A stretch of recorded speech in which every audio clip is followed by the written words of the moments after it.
اعظم ابو حنیفہ کا زمانہ، ایک بادشاہ نے قسم کھا لی، اپنی بیوی سے کہنے لگا اگر تو چاند سے زیادہ خوبصورت نہ ہو تو تجھے 3 طلاقیں۔ اب مسئلہ بن گیا کدھر سے نکالیں؟ اب قرآن پاک میں یہ لفظ کہیں نہیں لکھا کہ عورت چاند سے زیادہ خوبصورت ہوتی ہے، کسی حدیث میں نہیں لکھا واضح طور پر کہ بی بی چاند سے زیادہ خوبصورت ہوتی۔ علماء کوفہ بیٹھ گئے، علماء بغداد بیٹھ گئے، علماء مصر بیٹھ گئے، بادشاہ تھا، اور پھر جو اس کی بیوی تھی وہ بھی ایک بادشاہ کی بیٹی تھی۔ اگر یہ طلاق ہو گئی تو 2 ملکوں کی جنگ چھڑ جائے گی، حالات خراب ہو جائے۔ علماء پریشان ہے کہ جائیں تو کدھر جائیں؟ لوگ پریشان ہوتے ہوتے امام اعظم کے پاس چلے گئے، کہنے لگے سارے مولوی کہتے ہیں طلاق ہو گئی، آپ بتائیں۔ امام صاحب کہنے لگے کوئی نہیں طلاق ہوئی۔ کہا کیوں؟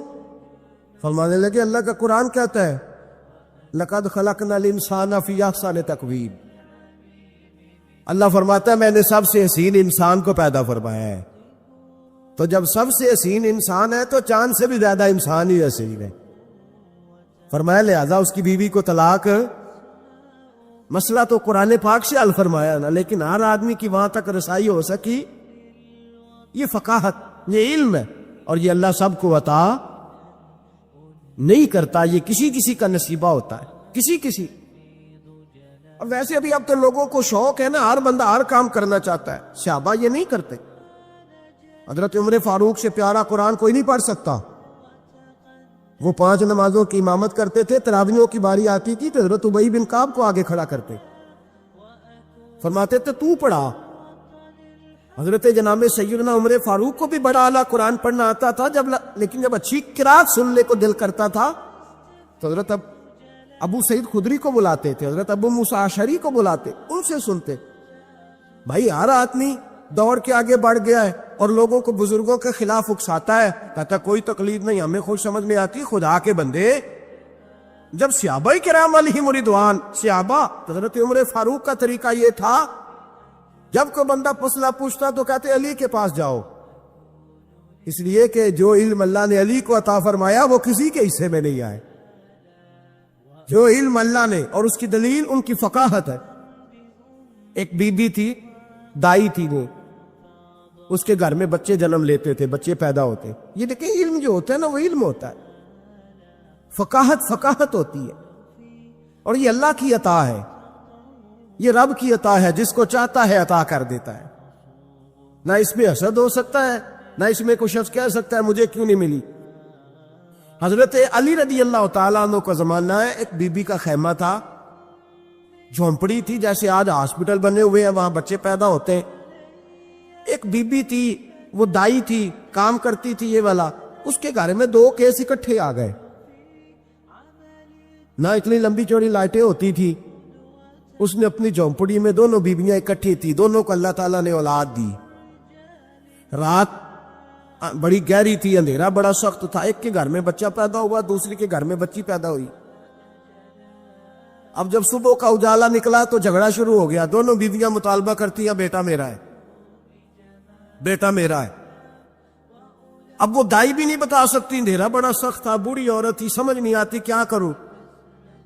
تلواروں تک بات چلی گئی، لوگوں نے کہا کیوں لڑتے ہو جب مولا علی شیر خدا جو موجود ہے، انا مدینہ تو علم و علی بابوہا، نبی پاک نے فرمایا میں علم کا شہر ہوں، علی اس کا دروازہ ہے۔ فرمایا جب اتنا بڑا شخص موجود ہے تو ضرورت ہی نہیں۔ لوگ پریشان ہو کے گئے، جا کے کہنے لگے حضور ایک مسئلہ آ گیا، ذرا سوچ کر غور کر کے بتائیے۔ اندھیرے میں بچہ پیدا ہوا، ایک بی بی کے ہاں بیٹا، ایک کے ہاں بیٹی، اب دونوں بیٹے کی طلبگار ہے، فیصلہ کیسے کرے؟ تو حضرت علی نے کہا بڑے تم پریشان آئے تھے، یہ بھی کوئی بات ہے؟ دونوں بیویوں کا تھوڑا تھوڑا دودھ نکال کے تولو، جس کا دودھ وزنی بیٹا اسی کا ہے۔ کہا حضرت یہ مسئلہ آپ نے کیسے نکالا؟ فرمانے لگے قرآن پاک سے نکالا ہے۔ کہا کیوں؟ فرمانے لگے اللہ قرآن میں کہتا میں نے بیٹے کے 2 حصے رکھے ہوئے ہیں اور بیٹی کا 1 حصہ رکھا ہوا ہے، تو جب اللہ کسی کے گھر میں بیٹا دیتا ہے تو دودھ بھی وزنی ہوتا ہے، اس لیے کہ ڈبل وزن کا ہوتا۔ انہوں نے دودھ نکال کے تولا، مقدار ایک جتنی، اس کا آدھا کلو دودھ اس کا 1 کلو، وزن کیا تو پورا ہو گیا.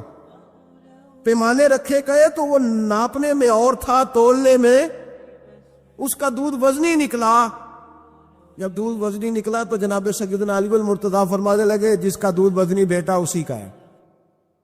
اللہ ڈبل وزن کا دودھ عطا کرتا. اب مسئلہ کہاں سے نکلا بولیے؟ لیکن ہر بندہ نکالنے کی طاقت، یہی حضرت امام اعظم ابو حنیفہ کا کمال ہے. صحابہ کے زمانے میں ضرورت نہیں تھی صحابہ کو. ایک تو وہ اتنی لاپرواہی کی نماز نہیں پڑھتے تھے جتنی ہم پڑھتے.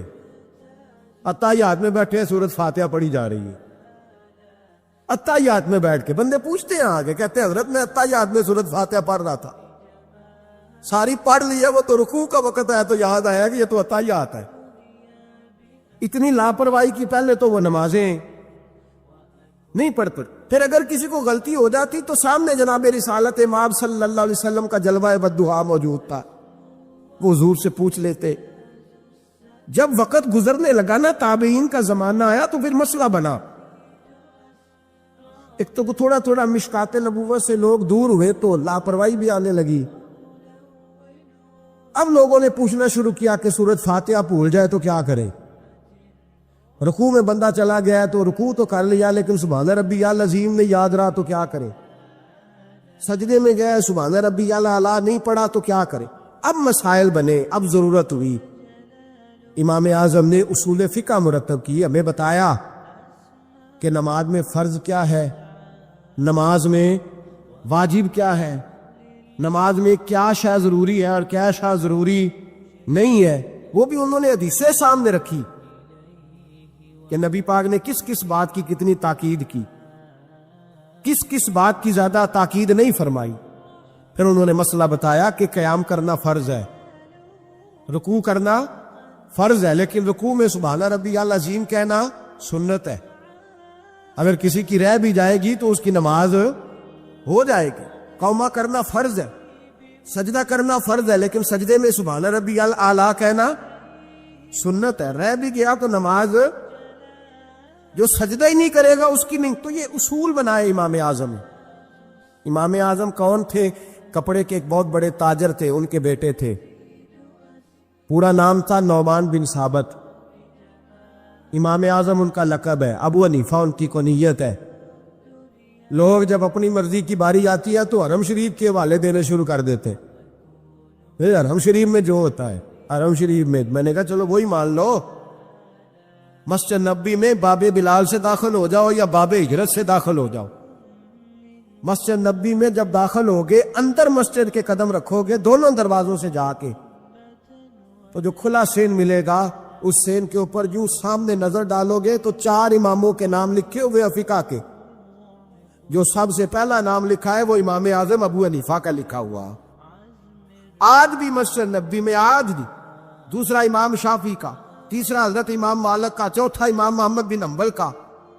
اور آج بھی فقہائے مکہ اور مدینہ جب فتویٰ دیتے ہیں تو امام محمد بن حنبل کے قول پہ فتویٰ دیتے ہیں.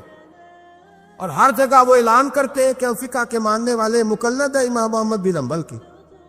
وہ اعلان کرتے ہیں، انہوں نے لکھ کے لگایا ہوا. ایک پوری دنیا کی لوگ تو کسی نہ کسی امام کی تقلید کرے، اور ایک چھوٹی سی جماعت اٹھ کے کہے نہیں ہمیں ڈائریکٹ سمجھ آئی ہے. تو کیسے بھائی تمہیں سمجھ آ گئی؟ امام اعظم ابو حنیفہ کا نام نعمان بن ثابت تھا. کوفے میں پیدا ہوئے تھے، صحابہ کے شاگرد تھے. 80 ہجری میں پیدا ہوئے، 150 ہجری میں آپ کا وصال ہوا. باپ تاجر تھے. اب فرماتے ہیں میں سیانہ ہوا تو تجارت میں لگ گیا. ریشمی کپڑے کا کاروبار تھا، بہت بڑا گھرانہ مالدار تھا ہمارا. میں گلی سے گزرتا تھا، رستے میں امام شافعی کا مدرسہ تھا. میں بچوں کو پڑھتے دیکھتا تو مجھے شوق ہوتا. اکثر میں وہاں 2-4 منٹ 10 منٹ قیام کرتا. ایک دن امام شافعی نے بلایا اور بلا کے فرمایا بیٹے کیا کرتے ہو؟ میں نے کہا کپڑے کا کام کرتا ہوں. تو کہنے لگے تیرے چہرے میں بڑی چمک ہے، تیرے چہرے میں بڑی روشنی ہے، مجھے لگتا ہے میرا رب تجھ سے کوئی بڑا ہی کام لینے والا ہے. تو آ نہیں جاتا، پڑھ نہیں لیتا. اقبال کہتے ہیں اگر کوئی شعیب آئے میسر، شبانی سے کلیمی 2 قدم ہے، اللہ کرے کسی کو کوئی مل جائے, کسی کو کوئی بیٹھا ہوا مجھے دور دعا دیتا ہے, میں ڈوبتا ہوں پر سمندر اچھال دیتا ہے, اللہ کرے کوئی مل جائے. فرماتے ہیں امام شابی نے میری بات ہوئی تو میں حضرت حماد کے مدرسے میں داخل ہو گیا. امام حماد بہت بڑے مفتی تھے, سند بھی سن لے. امام اعظم شاگرد ہے امام حماد کے, اور امام حماد شاگرد ہے حضرت ابراہیم نخعی کے. حضرت ابراہیم نخعی شاگرد ہے حضرت علقمہ کے, اور حضرت علقمہ شاگرد ہے حضرت عبداللہ ابن مسعود کے. اور حضرت عبداللہ بن مسعود وہ صحابی ہے جن کی ڈیوٹی تھی نبی پاک کا ڈنڈا مبارک سا اٹھانے کی اور حضور کے جوتے اٹھانے کی. ڈائریکٹ نبی پاک سے علم دین حاصل کیا کرتے. یہ سند ہے امام اعظم ابو حنیفہ. حضرت امام اعظم کہتے ہیں میں امام حماد کے مدرسے میں پڑھنے لگا. کئی سال رہ کے میں نے ان کے مدرسے میں علم حاصل کیا. جب میں فارغ ہوا تو میں نے کہا استاد جی میں کہاں مدرسہ بناؤں, میں کس مسجد میں بیٹھوں, میں کہاں جاؤں. کہتے ہیں میرے استاد اپنی کرسی سے اٹھے اور میرا بازو پکڑ کے اپنی جگہ پہ بٹھایا, کہنے لگے میں نے تجھے پڑھایا ہے لیکن رب نے تجھے بڑا ہی عطا کیا ہے, اب تو کہیں اور نہیں جائے گا, میری مسلک پر بیٹھ کر لوگوں کو پڑھایا کرے گا. امام اعظم ابو حنیفہ نے فقہ اور اصول کا علم وہاں سے حاصل کیا. فرماتے ہیں پھر میرے استاد نے میری ڈیوٹی لگائی, فرمانے لگے اب تو کسی ایسی جگہ جا جہاں سے تجھے تقوی کی روشنی ملے, کوئی مرشد تلاش کر. سہ نفل نمازاں پڑھیاں ظالم نفس نہ مردہ ہوں, اے بان فقیروں کسے نہیں مارے آئے ہوئے چور اندر دا ہوں. حضرت امام اعظم سن 80 ہجری میں کہتے ہیں 80 ہجری میں, آج سے 1400 سال پہلے 1350 سال پہلے امام اعظم کہہ رہے ہیں مجھے ضرورت تھی کہ میں جا کے کسی کے ہاتھ میں ہاتھ دوں تاکہ میں اس سے اصلاح لوں جو میرے قلب و نظر کو صحیح کرے. ہم تو سارے سیانے, ہمیں تو کسی کی ضرورت ہی نہیں. فرماتے میں اپنے استاد کے کہنے پر امام جعفر صادق کے پاس گیا. 2 سال امام جعفر صادق نے مجھے پریکٹیکل کرایا. جو علم میں نے امام حماد سے سیکھا تھا پر عمل کرنے کا طریقہ مجھے امام جعفر صادق نے سکھایا ہے. 2 سال, اور امام اعظم فرمایا کرتے تھے اگر وہ 2 سال نہ ہوتے تو میں ہلاک ہو جاتا, وہ 2 سال نہ ہوتے تو میں, فرماتے ان سے میں نے پڑھنا پڑھانا سیکھا. اور امام جعفر صادق رات کو مجھے ساتھ کھڑا کرتے اور ساری رات نفل پڑھاتے, وہ میری تربیت کرتے. وہ علم تو میرے اندر تھا لیکن عاجزی, تقوی, پرہیزگاری, عبادت, قرآن سے پیار, یہ مجھے امام جعفر صادق نے سکھایا. امام اعظم ابو حنیفہ بہت بڑے فقیہ بنے, پھر مدرسہ بنایا, پھر خانقاہ بنائی. پھر امام صاحب رحمت اللہ علیہ نے ساری زندگی رسول اللہ صلی اللہ علیہ وسلم کے دین کا پیغام دیا. ایسا بھی وقت آتا ایک آیت شروع کرتے تو ساری رات وہ آیت ہی پڑھتے رہتے, ساری رات علم پڑھایا, لوگوں سے پیار کیا, خلوص بانٹا. بہت بڑے مالدار تھے. ایک بہت بڑا نام ہے امام ابو مالک کا. یہ اتنے بڑے شخص ہے کہ ہارون رشید نے انہیں قاضی القضاء بنایا تھا, چیف جسٹس بنایا. حضرت امام مالک کہتے ہیں میں غریب کا بیٹا تھا. اکثر دین پڑھنے والے غریبوں کے بیٹے ہوتے, امیروں کے بچے FSC پڑھتے ہیں, BSc پڑھتے ہیں, ٹیکنالوجی پڑھتے ہیں. غریبوں کے بچے دین پڑھتے ہیں, اور پھر امیروں کو ممبریاں ملتی ہیں, غریبوں کے بچوں کو اللہ ممبر عطا فرماتا ہے, مصلی رسول اللہ دیتا ہے.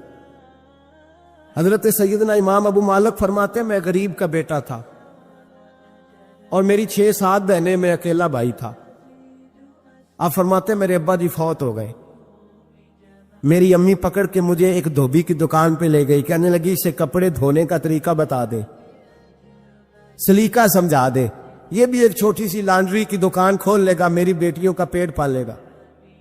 دھوبی کہنے لگا ٹھیک ہے, میں 2-3 درہم بھی دوں گا مہینے کے, اور جب کام سیکھ جائے گا تو تنخواہ بڑھ جائے.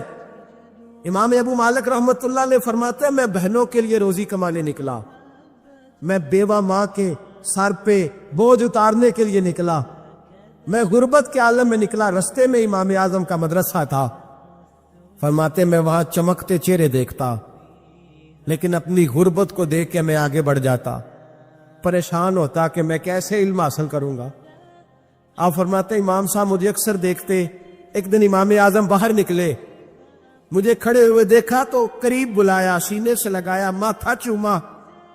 کیا نام ہے؟ میں نے کہا ابو مالک میرا نام ہے. کہا تمہیں پڑھنے کا شوق ہے؟ کہا بڑا شوق ہے. کہنے لگے چل آ جا پڑھا کر، آ جا مدرسے میں پڑھا کر. کہتے میں سارا دن وہاں پڑھتا، گھر سے کام کرنے آتا، سارا دن امام اعظم کے پاس پڑھتا رہتا. مہینہ آیا تو میری اماں کہنے لگی تنخواہ لاؤ. میں نے کہا امی جی تنخواہ تو وہ دے گا جو ڈیوٹی پہ جاتا ہو، میں تو پڑھنے جاتا ہوں. کہتے اماں گھر سے نکلی اور بڑے غصے کے ساتھ نکلی، کہنے لگی مولوی نے میرا بچہ خراب کر دیا، میرا بچہ خراب کر دیا. میں کام پہ بھیجتی تھی، اس نے کس چکر میں ڈال دیا؟ مسلوں سے بھی کبھی پیٹ بھرا ہے، کام بھی تو کرنے چاہیے نا. کہتے امام اعظم کے سامنے کھڑی ہوئی. امام صاحب بڑے امیر کبیر آدمی، اربوں خربوں پتی تھی، اور پھر اتنے بڑے عالم فقیر، سارا بغداد، سارا کوفہ، سارا مصر سلوٹ کرتا ہے.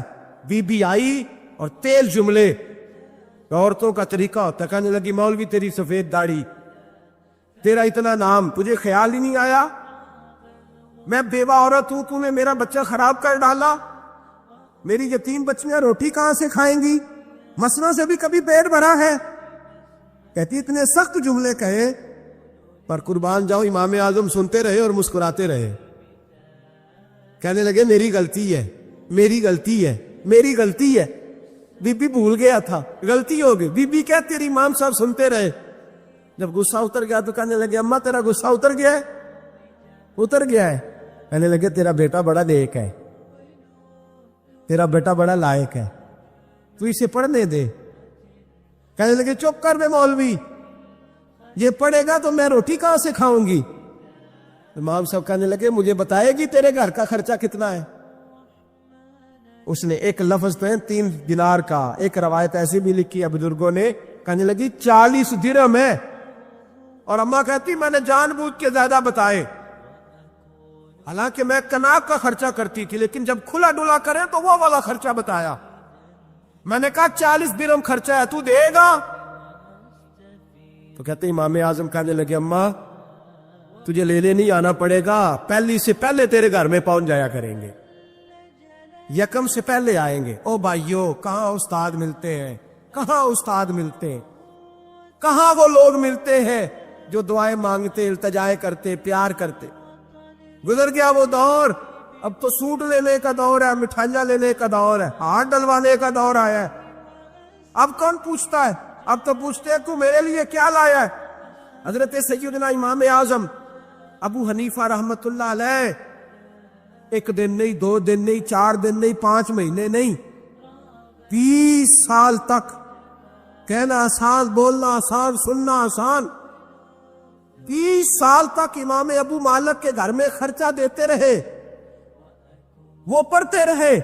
اماں کہنے لگی تو میرے بیٹے کو لگا تو لیا ہے تو پڑھ کے بنے گا کیا؟ حضرت امام اعظم فرمانے لگے بادشاہوں کے تخت پر بیٹھ کر بادشاہوں کے ساتھ کھانے کھایا کرے گا، ان کے ساتھ بیٹھ کے حلوہ کھائے گا، وقت آئے گا وہ دیکھے گی. کہتے ہیں میرے امام انتقال کر گئے، وقت بیت گیا. ہارون رشید نے مجھے بلایا بغداد میں اور کہا میں آپ کو چیف جسٹس بنانے لگا ہوں. کہتے ہیں میں خوشی سے سجدے کرنے لگا، میں چیف جسٹس بنا. میں نے اپنی اماں کو خط لکھا کہ اماں بغداد آ جا، تیرے بیٹے کو اللہ نے بڑی شان عطا کر دی ہے. فرماتے ہارون رشید کی بیوی بڑی اولیاء کی، علماء کی بڑی فرما بردار تھی، محبت کرنے والی تھی. اس نے حلوہ بنا کے بھیجا، کھانا بنا کے بھیجا. ہارون رشید تخت پہ بیٹھ کے کھانے لگا تو کہنے لگا امام صاحب آپ ہی یہیں آ جائیں میرے ساتھ. کہتے ایک کونے میں وہ بیٹھ گیا، ایک میں بیٹھ گیا، بیچ میں کھانا رکھ لیا. اتنی دیر میں میری اماں بھی پہنچ گئی. 2 لقمے کھائے تھے کہ اماں آ گئی. جب اماں نے مجھے تخت پہ بیٹھے دیکھا، ایک یتیم، ایک لاوارث، ایک بن باپ کا بچہ، وہ کل تک جو بہنوں کے لیے 4 دینار نہیں لا سکتا تھا، تخت پہ بیٹھ کے جب روٹی کھاتے دیکھا تو اماں تڑپ گئی، روئی، چیخیں ماری۔ میں نے کہا اماں کیا ہوا؟ کہنے لگی بیٹا مجھے تیرا استاد یاد آ گیا ہے، اس نے کئی سال پہلے کہا تھا اسے دین کا علم پڑھنے دے، اسے فقیہ بننے دے، یہ بہت آگے جائے گا۔ دیکھ آج اللہ نے تجھے کتنی شان عطا کی ہے۔ کہا بیٹا یہ کمال تیرا نہیں، یہ امام اعظم ابو حنیفہ کا کمال ہے، یہ ان کا کمال ہے جنہوں نے تمہیں یہاں تک پہنچایا۔ میرے بھائی اپنی پوری زندگی حضرت امام اعظم ابو حنیفہ نے، آج تو اساتذہ کرام، اساتذہ مجھ سے ایک ٹیچر کہنے لگے حضرت جی دل نہیں لگتا، بے سکونی سی ہے، کچھ بتلائیں۔ تو میں نے کہا کلاس میں کوئی یتیم بچہ ڈھونڈ لے، کوئی لاوارث بچہ ڈھونڈے، اس کی وردی اپنے ذمے لے لے، کتابیں اپنے ذمے لے لے، اس کا خرچہ اپنے ذمے لے لے، روز جیب میں ٹافیاں ڈال کے جایا کرے کہ غریب کو دینی ہے۔ فرمایا 2 مہینے یہ والا وظیفہ بھی پڑھ کے دیکھے، اللہ آپ کو سکون عطا کرے گا۔ یہ بھی کہنے لگے بڑی ٹھنڈک ہوئی ہے، بڑا سکون ملا ہے، بڑی تابع داری۔ میں نے کہا آپ لفظوں سے سکون چاہتے ہیں، وہ لوگ خدمت کر کے سکون لیتے۔ دعا فرمایا کرے کہ جو کچھ ہم نظر آتے ہیں اللہ ہمیں ویسا بننے کی توفیق بھی عطا فرما۔ اللہ ویسا بننے کی یہ مشکل معاملہ ہے، مشکل۔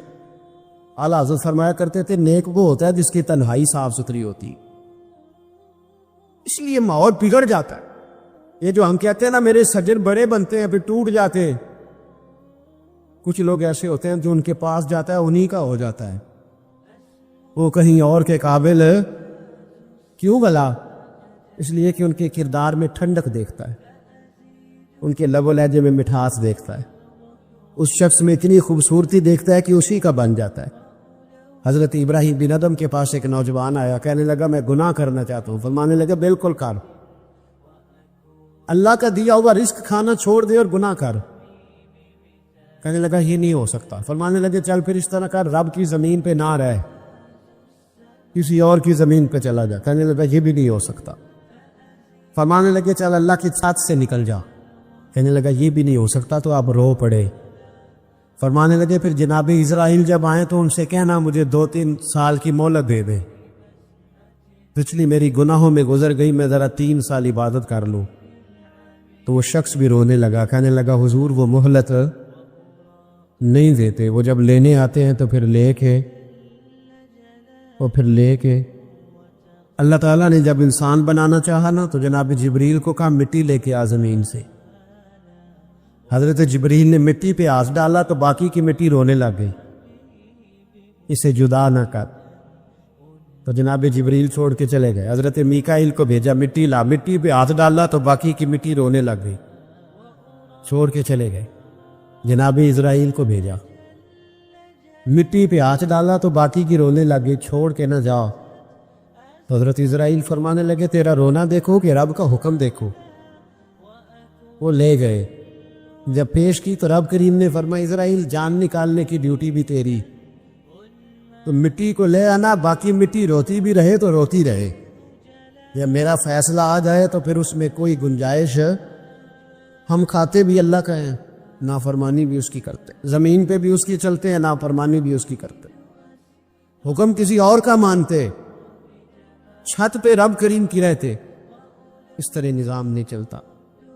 ایک میری طرح کا دیندار تھا جو چہرے کا تو نیک تھا، اندر پتہ نہیں کیا کچھ تھا۔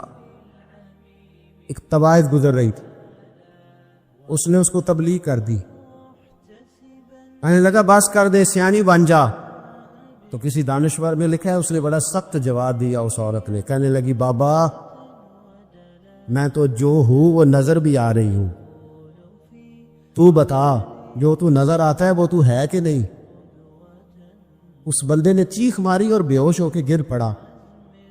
تو لوگوں نے کہا بابا آج کسی صوفی کا کلام سنا ہے؟ جو بے ہوش ہو گیا تو اس نے کہا نہیں، آج طوائف کی بات سنی، طوائف کی۔ تو وہ عجیب بات کر گئی ہے، وہ کہہ گئی ہے میں تو جو ہوں میں نظر آ رہی ہوں، تو بھی تو بتانا، تو بتانا کہ تو دستار امامت پہنتا ہے، تو بتا تو جو کہلاتا ہے تو وہ ہے کہ نہیں؟ یہ وقال الانسان ما لہا، یہ راز قیامت میں کھلے گا۔ ہم جو کچھ بتا رہے ہیں نا اپنی زبانوں سے، ہمیں اپنے گناہوں کا احساس ہونا چاہیے۔ ایسا نہ ہو کہ جب سزا ملے تو پھر اس طرح کی ملے کہ دوبارہ کسی کو کوئی منہ دکھانے کے قابل نہ رہے۔ میرے بھائی یاد رکھے اور سمجھے، گناہ انسان کی زندگی کو تنگ کرتے ہیں۔ میرے نبی پاک علیہ السلام نے فرمایا جب تو جھوٹ بولتا ہے تو تیرے فرشتے کرامن کاتبین سائڈ پہ ہو کے کھڑے ہو جاتے ہیں۔ جب تو زنا کرتا ہے تو تیرے اندر سے ایمان نکل جاتا ہے۔ اور نبی پاک علیہ السلام نے فرمایا جب میری قوم میں ناانصافی عام ہو جائے گی تو قتل بھی عام ہو جائے گا۔ اور سن لو، لکھ لینا یہ حدیث دل کی تختی پر۔ نبی پاک علیہ السلام نے فرمایا جب میری قوم میں بے حیائی اور بدکاری عام ہو جائے گی تو دو سزائیں اللہ دے گا۔ ایک تو جوان موتیں آئیں گی، جوان بچے کچھ بھی نہیں دیکھا چلے گئے، اور دوسری سزا اللہ یہ دے گا کہ ایسی بیماریاں آئیں گی جن کا علاج نہیں ملے گا، ایسے امراض ٹوٹ پڑے۔ اگرچہ میں آپ کو ایسی تقریر بھی سنا سکتا تھا جس پہ آپ بہت زیادہ محظوظ ہوتے، پر میں نے اس جمعے میں ایسا موضوع چنا ہے جس کا ہمیں خاص ضرورت ہے۔ بھائی دیکھے تو صحیح کہ ایسا تو نہیں کہ ہم ان عیبوں میں مبتلا ہیں۔ میرے نبی کریم علیہ السلام نے فرمایا جب تم نیکی کا حکم دینا اور برائی سے منع کرنا چھوڑ دو گے پھر اللہ تم پر ظالم حکمران مسلط کرے۔ اور اگلے لفظ اس سے بھی زیادہ سخت ہیں۔ محبوب فرمانے لگے پھر تمہاری نیک لوگ دعائیں بھی کریں گے تو اللہ وقتی طور پر ان کی دعاؤں کو بھی قبول نہیں فرمائے گا، اس لیے کہ تم لوگوں نے نیکی کا حکم دینا اور بھلائی سے روکنا چھوڑ دیا۔ عزیزو یاد رکھو جب گناہ عام ہوتے تو پھر حالات بدلتے اور لوگوں کو سزا ملتی ہے ان کے گناہوں کی، بلکہ یہاں تک لکھا ہے کہ نیت خراب ہو تو سزا شروع ہو جاتی۔ کیا خراب ہو؟ بولیے گا۔ نیت بھی خراب ہو تو سزا۔ حضرت رومی کہتے ہیں کہ ایک بادشاہ کو پتہ چل گیا کہ ایک آدمی نے بڑا اچھا باغ لگایا ہے، خوبصورت باغ ہے، مالٹے کا، کنوں کا باغ، بڑا پیارا۔ بادشاہ نے کہا ذرا جا کے دیکھتا ہوں۔ بادشاہ سلامت باغ دیکھنے آئے تو اب وہ مزدور آدمی تھا، عام آدمی تھا جس نے باغ لگایا، کسان تھا، اس کو کہا کہ چند کنوں توڑ کے لایا تو بڑے پیارے لگے۔ ایک دو اور لایا، کھائے، بڑے میٹھے، بڑے پیارے، بڑے توانا، بڑا مزہ آیا۔ تو بادشاہ کے دل میں خیال آیا کہ اس پہ قبضہ نہ کر لوں باغ پہ۔ ہمارے یہاں نا کرائے پہ دکان دیتا نا مالک، تو جب کسی غریب کی چل جاتی ہے کہتا ہے تو خالی کر، میں نے خود ڈال لی ہے۔ چل گئی نا اس کی، حالانکہ رزق اپنے اپنے نصیب کا ہے، رزق اپنے اپنے نصیب کا ہے، جس کو اللہ تعالیٰ چاہتا ہے عطا کرتا ہے۔ تو اس کو کہا کہ اور توڑ کے لا، اور دل میں خیال ہے کہ یار اتنا اچھا باغ ہے، قبضہ کر لیتے ہیں، ہماری حکومتیں قبضہ کر لیتی ہے کہ کوئی چیز اچھی لگ جائے۔ اب وہ کسان 2-3 کنوں توڑ کے لایا، اس نے کھائے تو کھٹے نکلے، ترش تھے۔ کہنے لگا تجھے کیا ہو گیا ہے؟ تو بندہ بڑا صاحب دل تھا، کہنے لگا میں تو ٹھیک ہوں، آپ اپنی نیت سے پوچھیں کہیں خراب تو نہیں ہو گئی؟ تو کنوں میں بھی اس کا اثر آ گیا ہے، اپنی نیتیں بگڑ جائیں نا، نیتیں۔ اب ایک بات کہنے لگا ہوں، غور سے سننا۔ جب تک دو بھائی اکٹھے کاروبار کرتے ہیں نیت ہوتی ہے کہ ہمارا گھر چلے گا، تب تک اللہ برکت دیتا ہے، اور جب اپنی اپنی جیبیں سمیٹنے لگ جاتے ہیں نا کہ یہ میرا 5,000 ہے، آج میں گیا تھا اگرائی کرنے، یہ میرا 10,000 ہے، آج میں نے زیادہ، جب وہ ٹٹولنے لگتے ہیں پھر اس دکان سے بھی برکت اٹھ جاتی، پھر وہاں سے بھی برکت چلی جاتی ہے۔ فَإِنَّ لَهُ مَعِيشَةً ضَنْكَ، فرمایا جب تو میں منہ پھیر لیتا ہے پھر تیری زندگی اللہ تنگ کر دے، پھر وہاں سے بھی برکت، خوبصورتی، اثر اٹھ جاتا ہے۔ ایک سنار نے گلی میں ایک یتیم چھوٹے سے بچے کو گھومتے دیکھا تو سنار بے اولاد تھا، بچے کو اٹھا کے گھر لے آیا۔ 18 سال اس بچے کی پرورش کی، اس کو پالا پوسا، جوان کیا۔ سنار کے پاس وہ دکان پہ چلا جاتا، وہ کئی دفعہ دکان پہ رہتا، کئی دفعہ گھر میں رہتا۔ ایک دفعہ وہ دکان پہ تھا، بچہ گھر تھا، 18 سال کا جوان۔ اس کی بیوی اکیلی تھی، وہ جس نے ماں بن کے پالا تھا اس نے اسی پہ حملہ کر دیا، اس کا بازو بری نیت سے تھاما۔ بیوی چیخی، تھوڑی دیر گزری تو وہ نوجوان پیروں میں بیٹھ گیا، کہنے لگا اماں پتہ نہیں مجھے کیا ہوا۔ شام کو سنار آیا، بیوی چیخنے لگی، چلانے لگی، کہنے لگی آج عجیب بات ہوئی، جس کو میں نے جگر کا خون دے دے کے پالا اسی نے گندی نظر ڈالی۔ سنار محو حیرت ہے، بیوی کا خیال تھا کہ لات اٹھائے گا، ڈنڈا اٹھائے گا، نوجوان کو مارے گا، لیکن وہ رونے لگ گیا۔ اس نے کہا آج اس نے میرا بابو تھاما ہے، جانے کیا کیا ہے۔ پریشان ہونے لگ گیا، سجدے میں گر گیا، کہا تو بتاتا کیوں نہیں؟ تو وہ سنار کہنے لگا اس کی غلطی نہیں، 18 سال کے بعد آج مجھ پر بھی شیطان سوار ہوا تھا۔ ایک عورت آئی تھی، اپنے بازوؤں میں چوڑیاں پہننا چاہتی تھی تو میں نے بھی گندی نظر سے ہاتھ ڈالا تھا، رب کریم نے مجھے فوراً اس کی سزا دی۔ ان کے گھروں میں بیٹیاں ہوتی ہیں، ان کی نظریں گندی نہیں ہوتی۔ جو بیٹیوں کے باپ ہوتے ہیں، جو بہنوں کے بھائی ہوتے ہیں، ان کی نظریں گندی۔ اور اگر تو ٹیلی فون کرتا ہے، تو کسی عورت کے ساتھ تعلق رکھتا ہے تو یہ بات لکھ لے، امام فخر الدین رازی 1، علامہ اسماعیل حقی 2، ملا جلال الدین رومی 3، امام خازن 4، امام جلال الدین سیوطی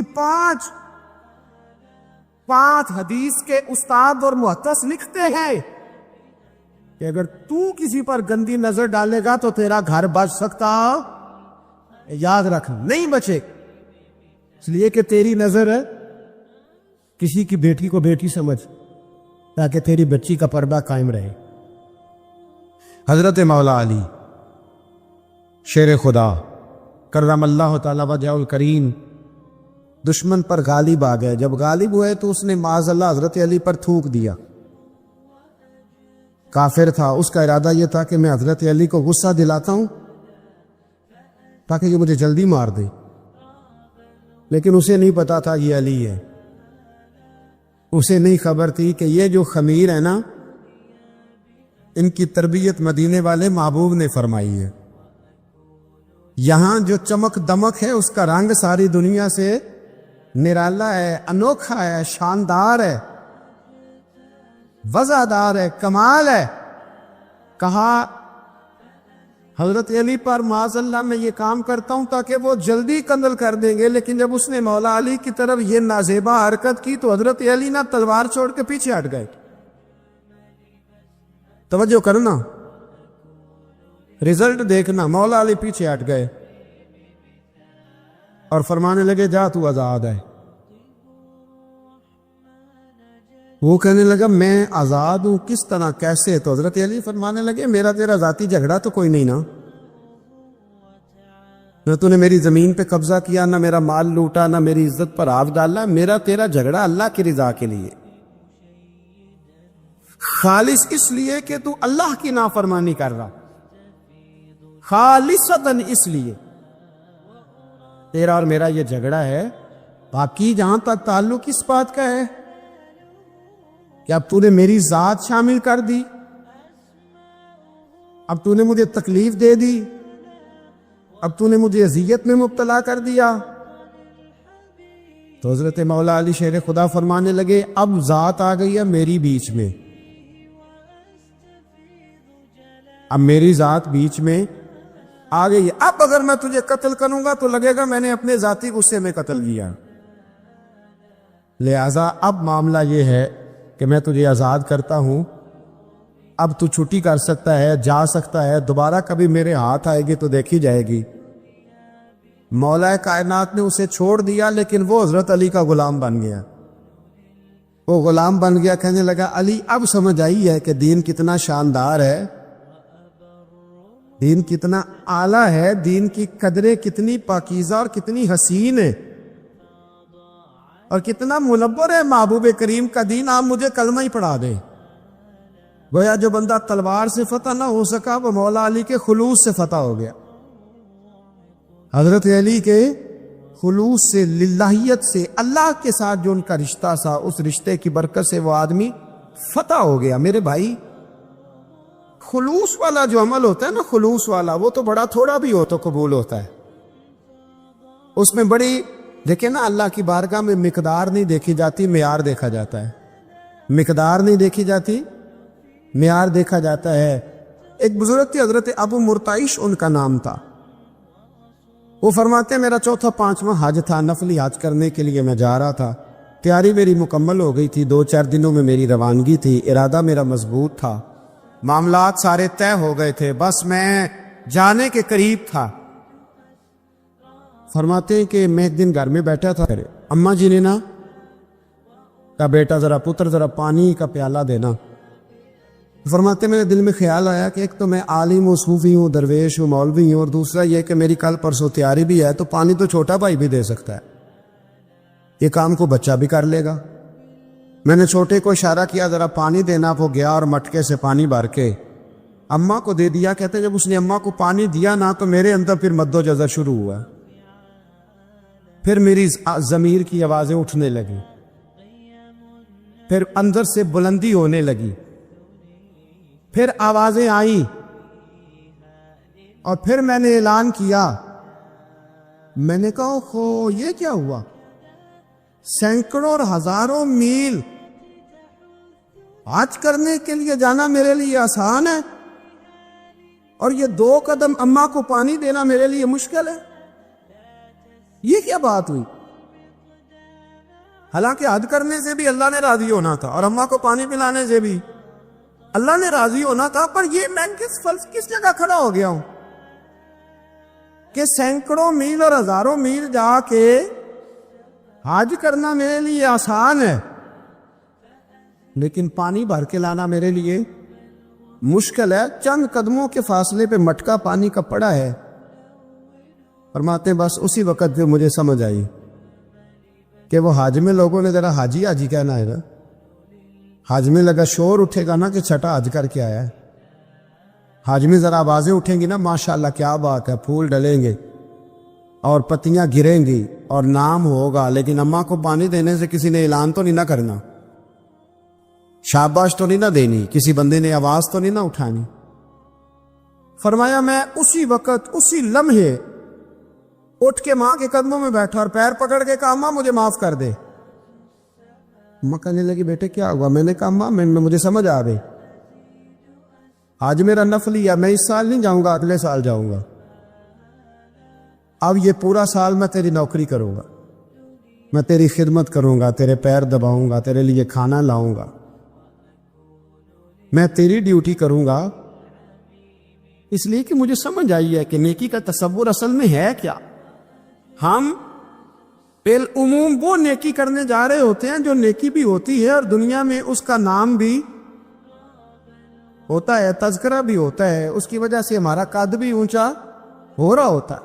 تو میرے رسول کریم صلی اللہ تعالی علیہ وسلم کی عالی مرتبت خدمت میں ایک جنگ کے موقع پر صحابہ نے عرض کیا تھا کہ یا رسول اللہ صلی اللہ تعالی علیہ وسلم فلاں آدمی بڑی ہمت سے لڑ رہا ہے، جہاد کر رہا ہے، بڑی بات ہے. تو حضور نے فرمایا یہ جہنمی ہے. جہاد کر رہا تھا، توجہ ہے میری بات پر. حضور نے فرمایا یہ جہنمی ہے، یہ دوست کی ہے، یہ بندہ جنتی نہیں. جب سرکار دو عالم صلی اللہ تعالی علیہ وسلم نے یہ بات ارشاد فرمائی تو صحابہ کہتے ہیں ہمیں تجسس ہوا کہ یہ کیا بات ہوئی. اتنی ہمت سے، جواں مردی سے، اتنی وہ دلیری سے لڑ رہا ہے اور حضور نے فرما دیا دوزخی ہے. کیسے دوزخی کیسے؟ تو ایک صحابی کہنے لگے میں اس کا پیچھا کرنے لگا یا پیچھا کرنے لگا تو اس پر نا کچھ زخم کاری لگ گئے تھے، زخم گہرے تھے.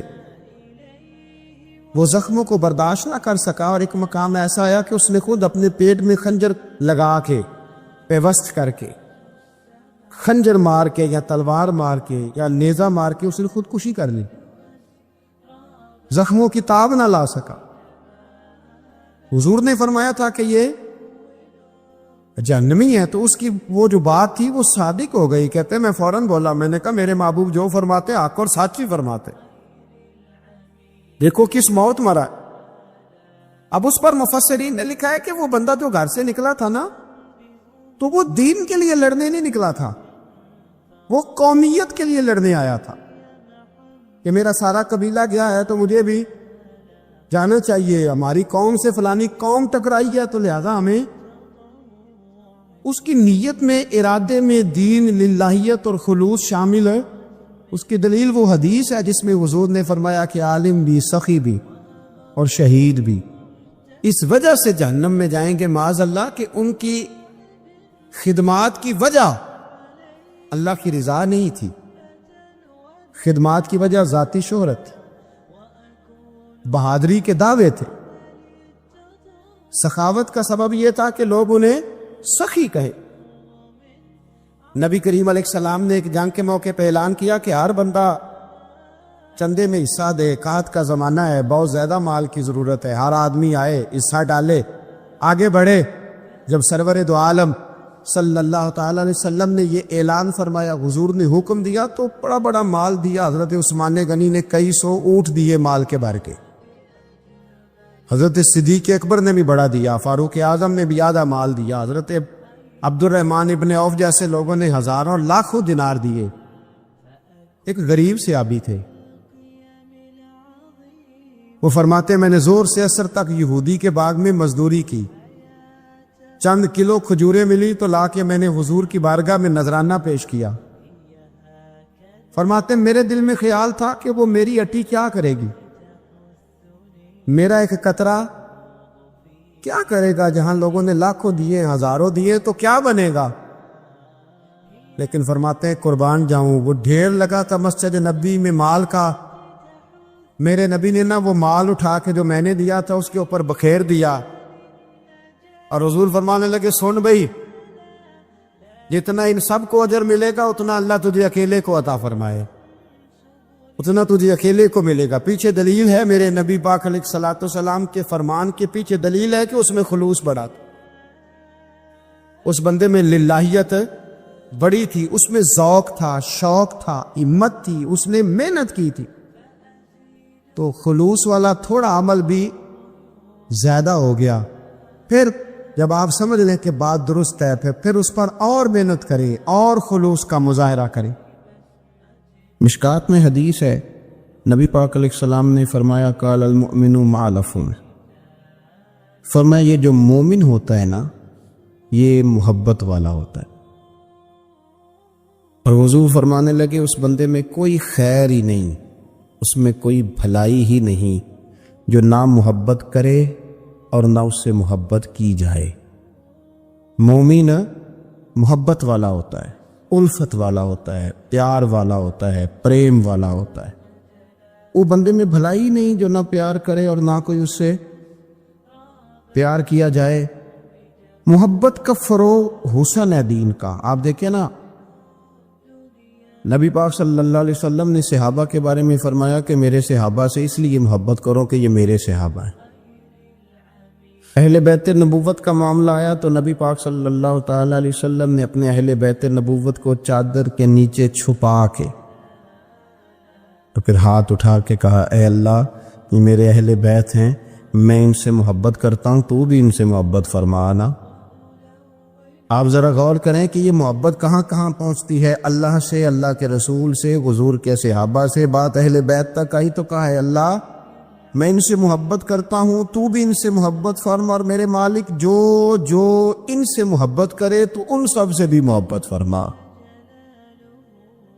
فروغ محبت، اشاعت محبت، تبلیغ محبت بڑا ضروری کام ہے۔ لیکن ایک تو یہ تھی کہ دین کے معاملے میں محبتیں جو شرعی محبتیں کہلاتی ہیں، اور ایک ہیں ہماری طبعی محبتیں۔ حضور صلی اللہ علیہ وسلم نے ہمیں حکم دیا ہے، فرمایا اپنی بیوی سے بغض نہ رکھنا۔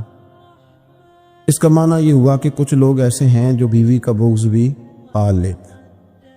مقابلہ ہو رہا ہوتا ہے میاں بیوی کا، بحث ہو رہی ہوتی ہے، ایک دوسرے کے خلاف دلائل جمع ہو رہے ہوتا ہے، ایک جنگ مچی ہوتی ہے۔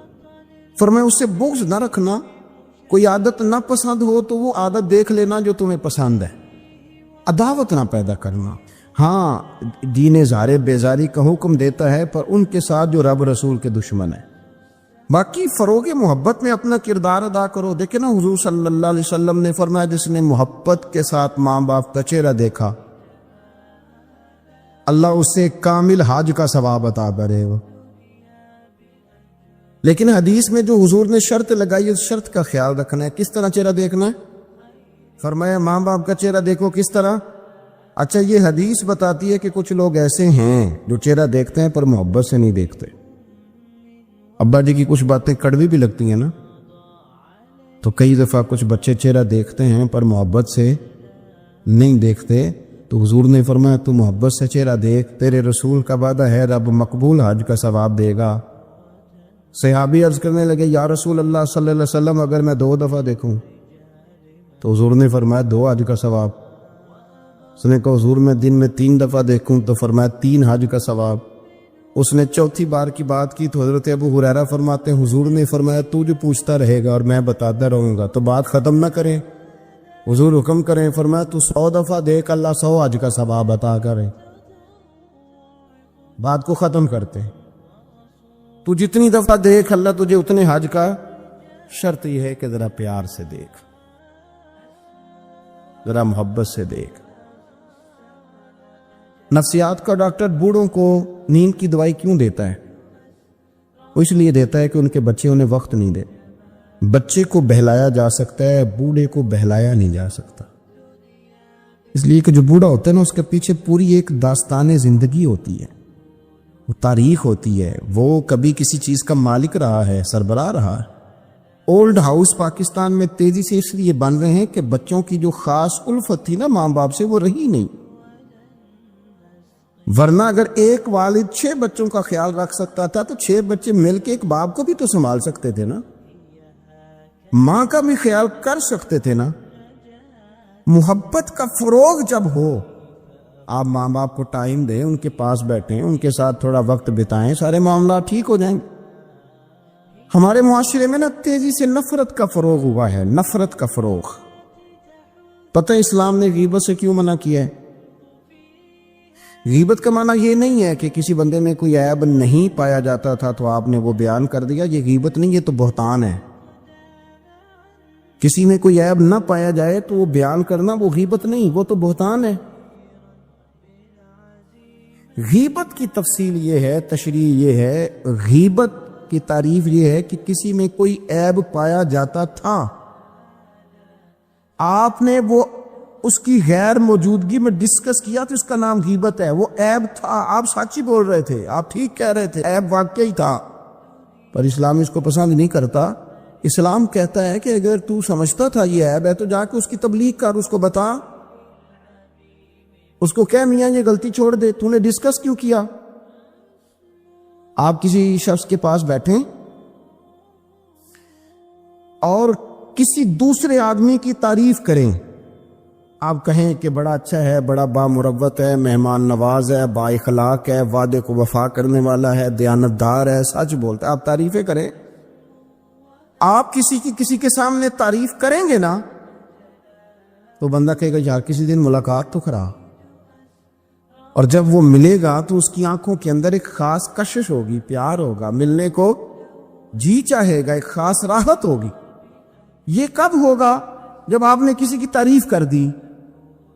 لیکن اگر آپ کسی کی غیبت کریں گے، کسی کے بارے میں کہیں گے بڑا غلط ہے جی، لوٹ لیتا ہے جی، چور ہے جی، فاسق ہے جی، تو بندہ اگر کبھی مل بھی گیا تو اس سے سلام لینے کو دل۔ ہم نے پتہ کیا کیا ہے؟ تیزی کے ساتھ فروغ پایا ہے ہمارے ہاں نفرت کا ماحول، تیزی کے ساتھ فروغ پایا ہم نے نا، تیزی سے۔ آپ کھول لیں، کوئی یوٹیوب کھول لیں، کوئی ایسا چینل کھول لیں، بس لڑائی ہے، فلانا فلانے سے لڑ رہا ہے، فلانا۔ مذہبی لوگوں کی میں منت کرتا ہوں کہ خدا را دین کو اس طرح کا ماحول تو نہ آپ دیں کہ لوگ کہیں کہ ان میں کوئی شے ہے ہی نہیں۔ فلانا فلانے کا جواب دے رہا ہے، فلانا فلانے کا، اور بازاری زبان استعمال کی جا رہی۔ اور ٹھیک ہے، مسلمات جو طے تھے لوگوں نے تو ان کو بھی چھیڑنا شروع کر دیا، اور تضحیق کی جاتی ہے، لفظ اس طرح کے اختیار کیے جاتے ہیں جو ویسے ہی وزادار آدمی بولنا پسند نہیں کرتے۔ کیا آپ اپنی شکل دکھا رہے ہیں کفر کو کہ یہاں نفرت ہی نفرت ہے، اور وہ باتیں جن کو بالکل چھیڑنا نہیں چاہیے تھا ان پر بھی آپ کلام کرتے ہیں۔ آپ نے کوئی چیز نہیں چھوڑی، اس پر آپ نے بحث نہ کی ہو، الجھایا نہ ہو، میلہ لگا دیا، اللہ جانے کوئی کیا بول رہا ہے۔ دعوت دین کون دے گا؟ پیغام حق کون سنائے گا؟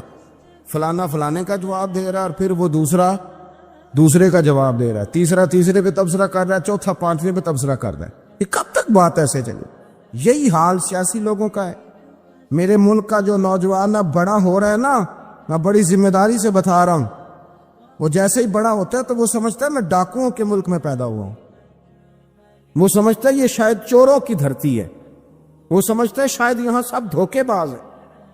ہم اس طرح سے نچوڑ کے لوگوں کے دلوں میں نفرت بھری ہے، نچوڑ کے کہ لوگ سمجھنے لگے ہیں اس ملک میں تو کوئی بندہ دیانتدار ہے ہی نہیں، کوئی بندہ اچھا ہے ہی نہیں، کوئی بندہ نیک ہے ہی نہیں۔ مذاق اڑتے ایک صاحب میرے پاس آئے ہوئے تھے، کہنے لگے پیر صاحب 11 سال ہو گئے پولیس کی نوکری کرتا ہوں، 1 روپیہ رشوت نہیں لی۔ وہ چلا گیا، میں نے اسے تھپکی دی تو وہ نکلا ہے، تو ایک بندہ کہنے لگا سب انہیں جو ہوتے نہیں نہ سکتا۔ میں نے کہا یار تو منشی ہے اللہ کی رحمت کا، یہ میرے رسول اللہ کا دین ہے، اور قیامت تک لوگ اس پر عمل کریں گے۔ اس نے 11 سال کہا، وہ 40 سال بھی کہتا تو میں ماننے کو تیار ہوں۔ اور کیوں کچھی باتیں کرتے؟ آپ نے تو تباہی کر دی، کوئی بنتا ٹھیک نہیں بچا۔ ایسے میلہ لگا ہوا ہے، اس دھرتی کو آپ برا کہتے ہیں، اس کو چوروں کی اور ڈکیت کی اور فران لوگوں کی آپ دھرتی کہتے ہیں؟ یہ وہ دھرتی ہے جس نے داتا گنج بخش علی اجمیری جیسے لوگ رکھے ہوئے ہیں، یہ وہ دھرتی ہے جہاں بابا فرید جیسے لوگ بستے ہیں۔ کیا بات کرتے ہیں صاحب، یہ اتنے بزرگ ترین لوگ یہاں بستے ہیں اور آپ کیا بات کرتے ہیں؟ اور دیکھیں میں بالکل ہی غیر سیاسی اور غیر جانبدار رہتا ہوں ملکی معاملات میں، لیکن جس شخص نے پاکستان کو ایٹمی قوت بنانے کے لیے، اب تو بڑی عمارت ہو گئی ہے، غربت میں جس بندے نے کام شروع کیا تھا کہ ایٹمی طاقت بن جائے، اس نے کوئی کام کیا کہ نہیں کیا؟ آپ کو پاورفل بنایا کہ نہیں بنایا؟ کبھی تبصرہ ہوتا ہے اس پر بھی؟ ہمیں لاکھ اختلاف صحیح، ہم بھی بات کرتے ہیں مخالفت میں، لیکن تباہی نہیں اتار دی ہم نے، توہین کر کے نفرت پھیلا کے۔ اس سے پہلے جو حکومت گئی شاید اس کا سب سے بڑا مخالف میں ہوں، لیکن ایسا نہیں ہے کہ انہوں نے کوئی کام بھی ایسا نہیں جو اچھا نہ کیا ہو، ایسا نہیں ہے۔ میں ملک بھر میں سفر کرتا رہتا ہوں، میں دیکھتا ہوں بہت ساری جگہیں ایسی ہیں، بہت سارے دیہات ایسے ہیں جس میں بڑے بڑے شاندار روڈ بنائے گئے، کام کیا گیا۔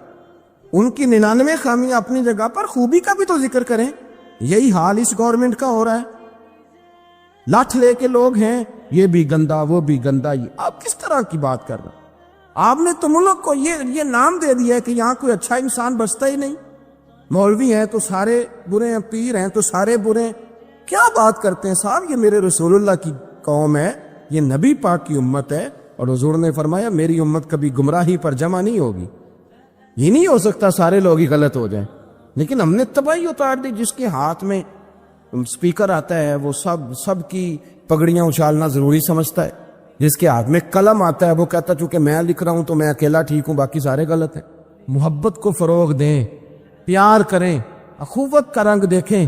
حاتم طائی کی بیٹی مجرم بن کے آئی تھی، مجرم بن کے، کلمہ نہیں پڑھتی تھی، اور اس کو سامنے کھڑے کر کے میرے نبی پاک نے فرمایا تیرا باپ کلمہ نہیں پڑھتا تھا پر اس میں عادتیں اچھی پائی جاتی تھی، اس کی صفات ٹھیک تھیں۔ یعنی حضور تعریف کر رہے ہیں، نبی پاک تعریف، اور ہماری زبان گونگ ہو جاتی ہے تعریف کی دفعہ۔ ہم تو جو میری بات مان کے وہ بندہ ٹھیک ہے، اور جس نے میری بات نہیں مانی وہ بندہ درست، یہ گونگ ہو جاتا ہے ہمارا مزاج۔ اپنی زندگی میں اچھے الفاظ ادا کریں، اولیاء اللہ کے بارے میں، ان لوگوں کے بارے میں جو مسلمہ بزرگ ہیں، ہمارے امت کے مسلمہ بزرگ ہیں، ان کے بارے میں ہم ایسی کمزور باتیں کرتے ہیں جن کا سرے سے کوئی وجود نہیں، سرے سے کوئی داستان نہیں ان لوگوں کی۔ تو یاد رکھیں میرے عزیز، میرے رسول کریم صلی اللہ تعالی علیہ وآلہ وسلم نے جو ہمیں دین دیا وہ محبت والا دین ہے، وہ پیار والا دین ہے، وہ اخوت والا دین ہے۔ اس میں پیار کریں گے، پیار آگے لے کے جائیں گے، پیار کو فروغ دیں گے۔ سنیں حدیث میرے نبی پاک علیہ السلام نے فرمایا قیامت کے دن رب کریم فرمائے گا کہاں ہیں وہ لوگ؟ منادی اعلان کرے گا میدان محشر میں، کوئی آدمی اعلان کر وہ کہاں ہیں لوگ؟ اور تو کس کو ڈھونڈ رہا ہے؟ فرمایا مجھے رب نے بھیجا ہے کہ وہ بندے ڈھونڈ کے لاؤ جو دنیا میں میری رضا کے لیے ایک دوسرے سے محبت کیا کر کو۔ وہ بندے ڈھونڈ کے لاؤ۔ بندے ڈھونڈے جائیں گے۔ یا رسول اللہ رب ان کا کیا کرے گا؟ تو نبی کریم صلی اللہ علیہ وسلم فرمانے لگے رب فرمائے گا تم دنیا میں میری رضا کے لیے ایک دوسرے سے پیار کرتے تھے، آج میرے عرش کے سائے کے علاوہ سایہ کوئی نہیں، آج میں تمہیں اپنے عرش کے سائے میں جگہ عطا کروں گا۔ میری رضا کے لیے پیار کیا تم، میری رضا کے لیے محبت۔ خدا را تھوڑا تھوڑا لوگوں سے پیار شروع کریں۔ آپ یقین کریں وہ پولیس والے سے آپ کہیں نا کہ تو اپنا رویہ ٹھیک کر، تو کہتے تو انہوں پتہ نہیں بندے کس طرح دا ساڑھنا سلوک کرتے، وہ بھی مطمئن ہے، وہ کہتا ہے اگر میں گالی گلوچ کر رہا ہوں تو میں ٹھیک کر رہا ہوں۔ وہ کہتا ہے یہ لوگ لائے کی سے، آپ دیکھ لیں، آپ سمجھ لیں چیزوں کو۔ میں نے ڈاکٹر صاحب سے کہا کہ تھوڑی سی آپ لوگوں سے شفقت کریں، غریب لوگ آتے ہیں تو کہتے ہیں مفت دوائی دیں تو یہ بیچ دیتے ہیں جا کے۔ ہر شخص نے ایک دوسرے کے خلاف کہانی بنا لی، نفرت کے لیے کوئی نہ کوئی پلان کر لیا، ہمیں باتیں مل گئیں، ہم نے داستان سرائی کر لی، ہم نے اپنے ذہن کو اکٹھا کر لیا۔ مجھے بتلاؤ نا یار، اگر رسول کریم صلی اللہ علیہ وسلم اور باقی انبیاء بھی قوموں کے بارے میں یہ سوچتے کہ یہ بڑے ظالم ہیں، یہ بڑے چور ہیں، یہ بڑے ڈکیت ہیں، یہ بڑے غاصب ہیں، یہ کافر ہیں، منافق ہیں، تو بھلا ہو سکتا تھا، لوگوں کا فائدہ ہو سکتا تھا۔ وہ لوگ بڑے بڑے سخت گیر تھے، پر محبوب نے فرمایا وہ جو کریں گے وہ ان کا انداز، اور ہم جو کریں گے وہ ہمارے رب نے ہمارے ذمے لگا کے بھیجا۔ اپنی زندگی میں تلاش کریں اور پیار کریں اور اچھے لفظوں سے لوگوں کو یاد کریں اور خوبصورت لہجہ اختیار کریں اور ٹھنڈی اور اچھی باتیں کرنے کی کوشش کریں، اللہ کی رضا کے لیے، اللہ کی رضا کے لیے، اللہ کے بندوں سے پیار۔ یارو دیکھو، عورت ہو طوائف، زندگی ساری بیت جائے گناہوں میں، لیکن میرے نبی پاک فرماتے ہیں وہ رب کی رضا کے لیے کتے سے بھی پیار کر لے تو رب اسے جنت عطا کر دیتا ہے۔ تو کتے کو پانی پلا گئی، پر پلا گئی نا اللہ کی رضا کے لیے، اسے کوئی فائدہ تو نہیں تھا نا، وہ اللہ کی رضا کے لیے پلا گئی، تو رب کریم نے اس کے سارے گناہوں کو، کسی سے پیار تو کرے، خدا را کسی سے پیار تو کرے۔ اس سال میرے گاؤں کے میلے کی بھیڑ میں جو گم ہوا وہ ایک بھکارن کا لال تھا، اس غریب کو تلاش تھی متاع خلوص کی، اور مخلوق چپ رہی کہ یہ مشکل سوال تھا۔ یار کوئی شخص ایسا بچا ہی نہیں جس سے لوگ امید کریں، توقع کریں کہ مجھے یہ اپنا کندھا دے گا، میں سر رکھ کے رو لوں گا۔ کوئی ایک ایسا شخص ملا ہی نہیں جس کے بارے میں لوگ کہیں کہ بڑا مخلص ہے۔ یار اتنی بڑی میرے محبوب کی امت، ہر حکومت غلط، ہر شخص غلط، ہر بندہ برا، ہر جماعت بری، اللہ کی رضا کے لیے کچھ لوگوں کے لیے فروغ محبت کا بھی فریضہ سر انجام دے۔ کیسے لوگوں کو یہ بات سمجھائی جائے؟ حضرت ابو ادریس خولانی رضی اللہ تعالیٰ عنہ تابعی، حافظ منذری نے الترغیب و ترہیب میں لکھا ہے، فرماتے ہیں کہ حضرت ابو ادریس خولانی کہ میں دمشق کی جامع مسجد میں گیا تو میں نے ایک چمکدار چہرے والا، سیاہ داڑھی والا، چمکتے دانتوں والا خوبصورت نوجوان نبی پاک کی حدیثیں بیان کرتا دیکھا۔ اس کے چاروں جانب حضور کے غلام بیٹھے تھے۔ میں نے ایک شخص سے کہا یار بڑا حسین چہرہ ہے، بڑا ہی خوبصورت انداز ہے، کون ہے بندہ؟ انہوں نے کہا آپ نہیں جانتے، یہ صحابی رسول حضرت معاذ ابن جبل ہے رضی اللہ تعالی عنہ۔ حضرت معاذ ابن جبل کا انتقال بھی کچھ 40 سال کی عمر سے پہلے ہو گیا تھا، لیکن ان پر حضور کا اعتماد اتنا تھا کہ حضور نے اپنی حیات ظاہرہ میں گورنر بنایا ہی نہیں سوتے۔ چمکدار دانت، حدیثیں بیان کر رہے ہیں۔ حضرت ابو ادریس خولانی رضی اللہ تعالیٰ عنہ کہتے ہیں رش بڑا تھا، میرے دل میں خواہش ہوئی کہ آج تو لوگ زیادہ ہیں، کل آؤں گا، ملاقات کروں گا۔ کہتے ہیں اگلے دن میں اپنی طرف سے سب سے پہلے گیا، پر حضرت معاذ ابن جبل تو مجھ سے پہلے مسجد میں موجود تھے اور وہ نفل پڑھ رہے تھے، اللہ اللہ کر رہے تھے۔ تو میں نے ان کے ساتھ سلام لی، فرمانے لگے کیسے آئے ہو؟ تو میں نے کہا حضور کل آپ کو دیکھا ہے، آپ کی باتیں سنی ہیں، تو گویا آپ کا تو چہرہ ساری رات میری آنکھوں کے سامنے رہا۔ تو میں تو سویرے زیارت کی غرض سے حاضر ہوا ہوں، اللہ کی رضا کے لیے مجھے آپ اچھے لگیں، اللہ کی رضا کے لیے۔ کوئی بندہ ایسا بھی تو ہو نا، کوئی غریب، کوئی مسکین، کوئی عالم، کوئی صوفی، کوئی درویش، کوئی ذاتی تعلق نہ ہو، تعلق کیا ہو؟ اللہ کے لیے۔ آپ مجھے اچھے لگیں۔ حضرت سیدنا معاذ ابن جبل فرمانے لگے واقعی ایسا ہی ہے؟ عرض کی حضور بالکل ایسا ہی ہے۔ تو فرماتے میں نے چادر لی ہوئی تھی، حضرت معاذ ابن جبل نے میری چادر کو پکڑ کے کھینچا، فرمایا پکی بات کر یار۔ میں نے کہا حضور پکی کر رہا ہوں۔ تو فرمانے لگے سن، پھر میں نے نبی کریم سے سنا ہے، رسول کریم علیہ السلام نے فرمایا جو دو بندے رب کی رضا کے لیے پیار کرتے آپس میں، اللہ ان دونوں سے محبت فرماتا ہے۔ سن پھر اس کو یاد رکھنا، اللہ ان دونوں سے محبت کرتا ہے۔ حضرت ابو ادریس خولانی سے کوئی پوچھتا تھا نا کہ دنیا میں جانا ہے تو سرمایہ کیا ہے، تو فرماتے تھے یہ جو میں نے چادر لی ہوئی ہے نا، اس چادر کے اندر میرا وجود ہے، اور وجود کے اندر میرا دل ہے، اور دل کے اندر میں نے حضرت معاذ ابن جبل کو رکھا ہوا ہے، میں نے وہاں ان کا ٹھکانہ بنایا ہوا ہے، وہاں ان کا ٹھکانہ ہے۔ یہ دور نکتہ چی ہے، کہیں چھپ کے بیٹھ جا، اور جس دل میں تو مکی ہے وہیں چھپ کے بیٹھ جا۔ اقبال کہتے ہیں جس دل میں تو مکی ہے وہیں چھپ کے بیٹھ جا۔ دوستو، رسول اللہ صلی اللہ علیہ وسلم کے غلاموں نے مالک کی رضا کے لیے لوگوں سے پیار، فروغ محبت میں کردار ادا کیا، اور بہترین کردار۔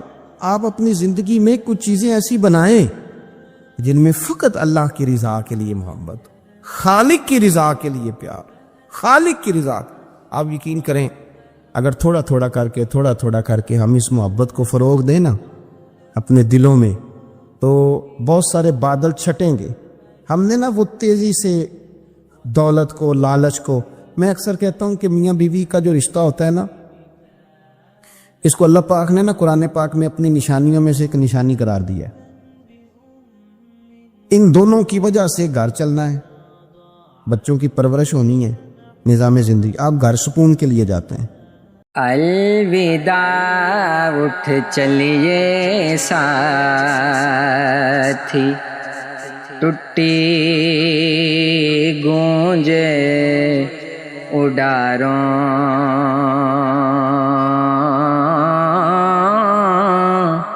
نت اداسی تے کرلاسی، کر کر یاد قطاروں،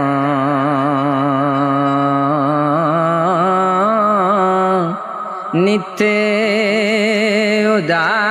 اداسی تے کرلاسی، کر کر یاد قطاروں،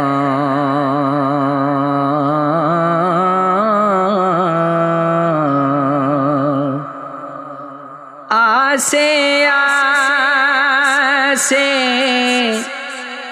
عمرے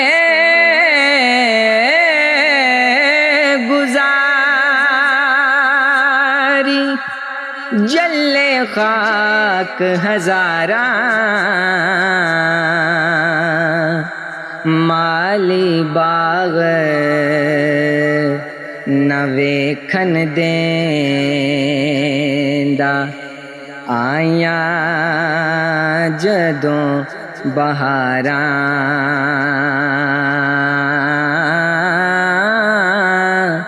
مالی باغ نہ ویکھن دیندا، آیاں جدوں بہاراں،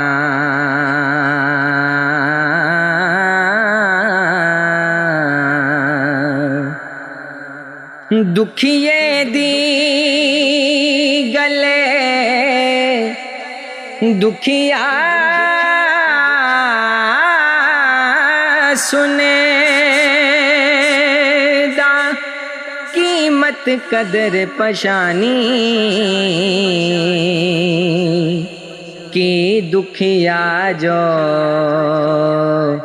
دکھیا گے دسے نہیں کہانی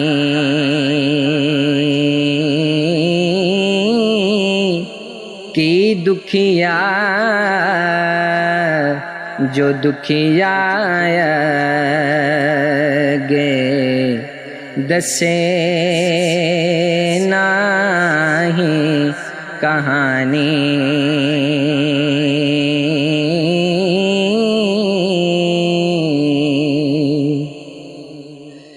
جوں دکھیے نو دکھیا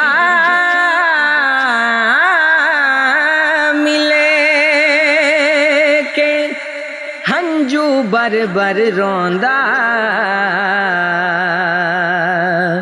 سکھیے تائیں تک کے سکھیا ایسا خوش نہ ہوندا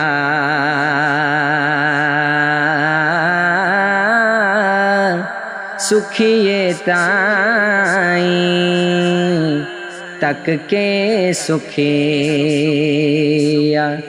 ایسا خوش نہ ہوندا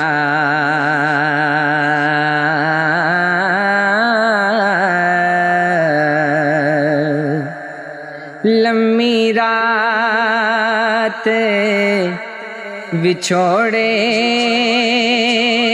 والی پل چل سکھی بانے جو کوئی قید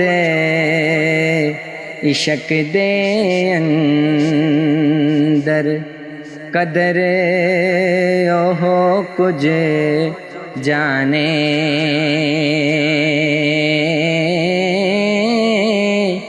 جو کوئی قید عشق دے اندر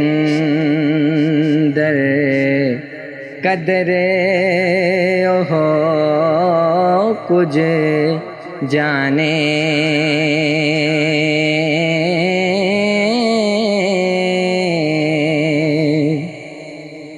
صدا نہ شیواں وکنے بازاری صدا نہ رونق شہراں صدا نہ موج جوانی والی صدا نہ ندیاں نیراں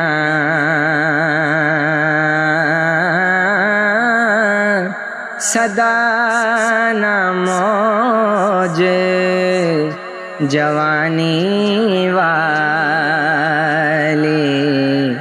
صدا نہ ندیاں نیراں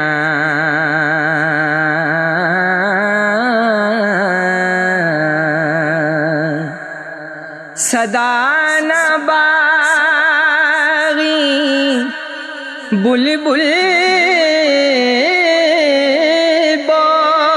بولے صدا نہ باغ بہاراں صدا نہ ماپے حسن جوانی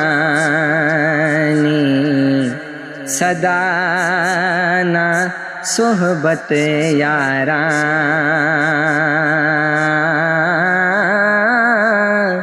صدا نہ ماپے حسن جوانی